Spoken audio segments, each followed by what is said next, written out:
जहाँ तक आगामी चुनाव की बात है, पिछली बार से कुछ तो भिन्न रहेंगे, ये कुछ नया होना ही चाहिए। अब 3 साल पहले की व्यापारिक परिस्थितियों में और वर्तमान व्यापारिक परिस्थितियों में मुझे स्वयं को ऐसा लगता है कि काफ़ी अंतर आ चुका है।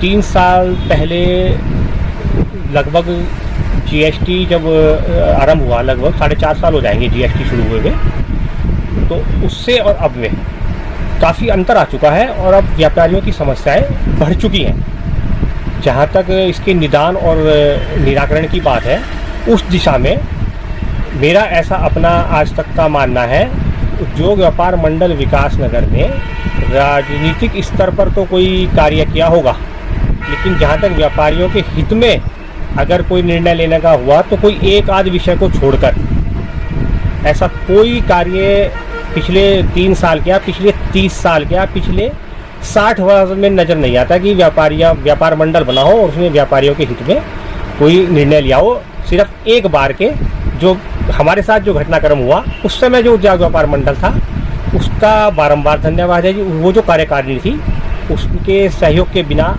मैं तो क्योंकि स्वयं भुक्तभोगी हूँ, तो वो कार्यकारिणी है, उसने जो है जो कार्य हमारे प्रति और व्यापार के प्रति और समाज के प्रति किया वो अनुकरणीय है। उस तरह का व्यापार मंडल विकास नगर में पूर्ण के माध्यम से ये मैं स्पष्ट करना चाहता हूँ कि ये केवल कोरी अफवाह है। महामंत्री पद की दावेदारी मैंने की थी, पर क्योंकि मैंने पिछले जो ये 3 साल का पीरियड बीता, इसमें एक वाक़या ऐसा आया, आपको ज्ञात है, जो नगर पालिका ने अंग्रेज़ों के ज़माने में कानून व्यापारियों पे थोपा था।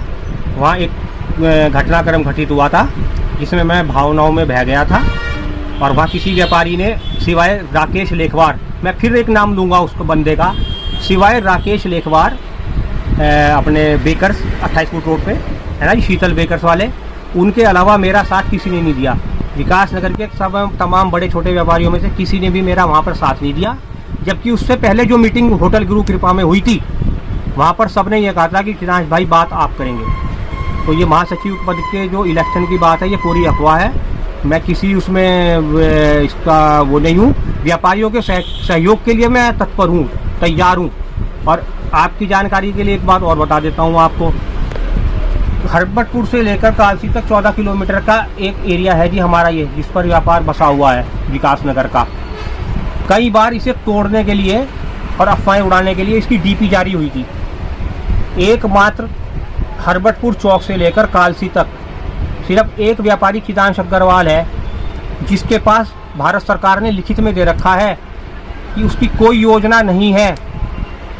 हरबटपुर से कालसी तक मेन बाजार को तोड़कर हाईवे बनाने की, नेशनल हाईवे को चौड़ीकरण करने की कोई योजना नहीं है, लिखित में दे रखा है मुझे।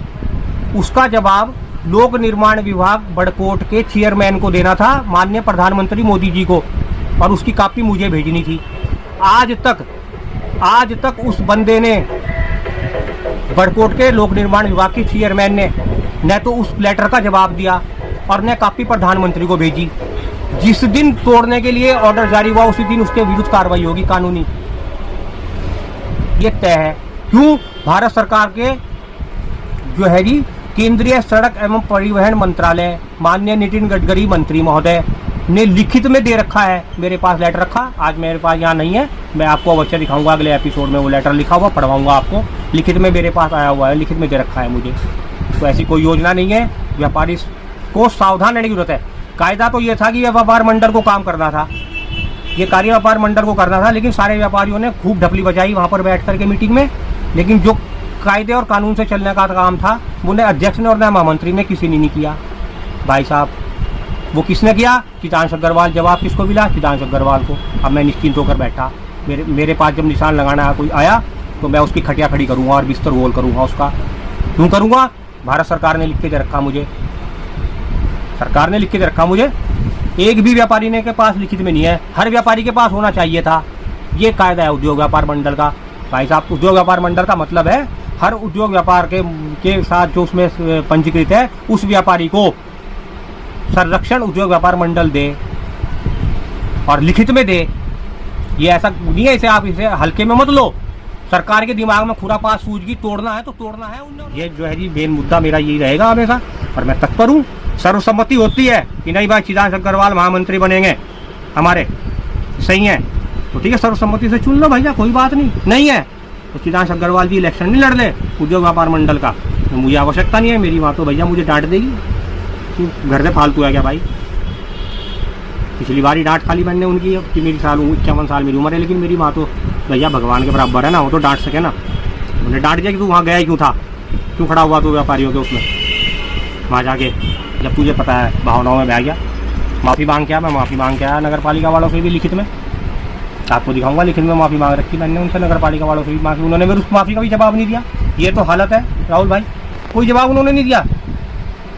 उनसे भी मैंने माफ़ी मांगी, व्यापार मंडल वालों से भी माफ़ी मांगी, भाई साहब गलती हुई, आइंदा इसमें शामिल नहीं होऊंगा, इस तरह के भीड़ में शामिल होना, मेरी माँ ने मुझे उसके सख्त खिलाफ है मेरी माँ, भीड़ में शामिल ही नहीं होना भाई, तुझे कोई इलेक्शन कुछ नहीं लड़ना, तुझे यहाँ बैठा आराम से अपना काम दे भगवान के पास। तो ये महामंत्री का है राहुल भाई प्रोजेक्ट, और बताइएगा।